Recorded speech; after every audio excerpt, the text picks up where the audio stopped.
ورحمة الله وبركاته. كي الاصدقاء كلشي بخير وعلى خير، نتمنى ان شاء الله تكونوا بخير وعلى خير.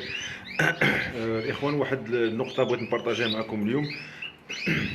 كتخص الفترة ديال البيع ديال الطيور. ملي كتبغي تخرج الطيور، كيجي عندك شي واحد صديق ولا اخ ولا شاري باغي يشري من عندك طيور. لا حبذا ان تعاونوا في الطيور اللي غادي تصيفط ليه، ماشي تعطيه الطيور بحال هكا غير في قفز ولا هذا بلا.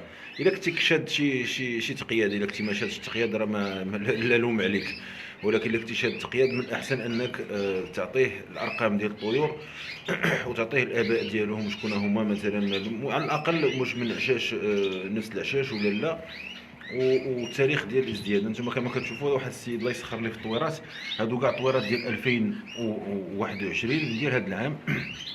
درت ليه هنا الذكور هنا والاناث هنا. طبعا انا كومبوزيت ليه الذكر مع الانثى، اللي هو بغى يبدل هذا كيبقى حر.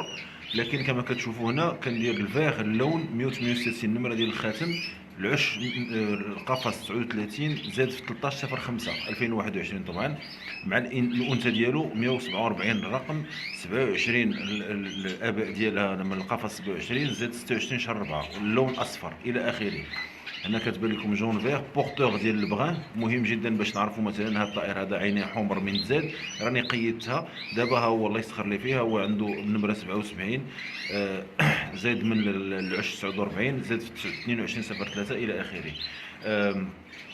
هاد اللي مهم في هاد التقياد هذا، مثلا المربي اللي غياخذ الطيور غادي يعرف ان الطيور ديالو زادوا يا اما في 8 في شهر 7 لنفرض مثلا هاد الانثى هذه تقدر توجد شويه معطله، تقدر ما كيعنيش ان 8 في شهر 7 في شهر 3 راه تكون واجده.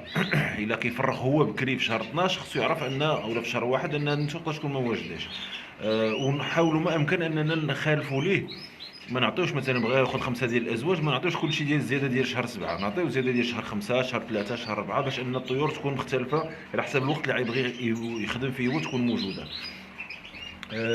نقطه اخرى، الزوان كندير ليه خنيشه ديال الزوان باش يعرف اش من زوان كنخدم انا. التخريطه كيديرها بصفه عامه، واش فيها المواد اللي كنعطيه زعما الزريعه الحبوبيه فيها، باش يمشي الريجيم ديال الطيور اللي غيدخلوا عنده الدار، يحاول يقرب لهذا الريجيم بين ما بدل لهم الريجيم ومشى الريجيم ديالو.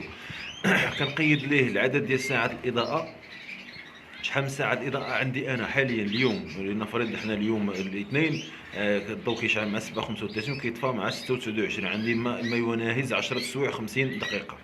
الرطوبه 65% كمعدل، والحراره كمعدل 22 درجه الحراره. اذا هاد النقط مهمه جدا، ما كتجيش من الفراغ، لان هاد التقييد هذا كيكون في هذا الكتاب اللي كنكونوا حنا كنشدوه العام كامل ديال التفراغ. لنفرض ان مشينا شفنا هذا الطائر هذا النمره 77 اللي هو هنا زائد في القفص 49. اذا مشينا للقفص 49 غادي نلقاو هنا النمره 77 زيو روج، انا قيدت ليه عينيه حمر، زعما راه كان باقي صغير ما عرفتوش غيكون ذكر ولا انثى، دابا راه ولا ذكر. اذا راه بورتور دو بغا ان شاء الله، مع الانثى خضراء احتمالات كثيره انه يخرج البغا عنده ان شاء الله بحول الله. الله يسخر الجميع. طبعا هذا الشيء كيبقى زائد على الفيديو والصوره اللي يقدروا نصيفطوا للسيد باش يشوف الطيور ديالو اللي باغي ياخذ، وجا ياخذهم راه غيجي يقلب الطيور ديالو، ما صيفطناهم ليه ولا شي حاجه، راه نفس الشيء. راه حنا هضرنا في هذا الموضوع ديال شراء الطيور، لكن مهم جدا هذه العمليه ديال تسجيل الطيور باش اننا نساعدوا المربي في المستقبل ديالو، انه بغى يشوف هذا الزوج الاولاد اللي عطاه واش يعاود يكروازي مع زوج اخر. لان مثلا هنا كنشوفوا جميع الذكور مختلفه من اعشاش مختلفه، والاناث كذلك جميعها من اعشاش مختلفه.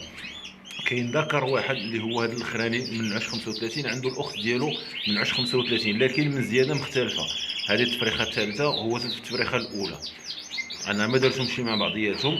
هذه حتى هي نقطه باش اننا نعرفوا شنو كنعطيو، مثلا ماشي نعطيو الخوت ونقولوا لهم الله يعاونكم الله يسخر لكم، حنا عاطينهم الخوت باش انه يعرف شنو واخد.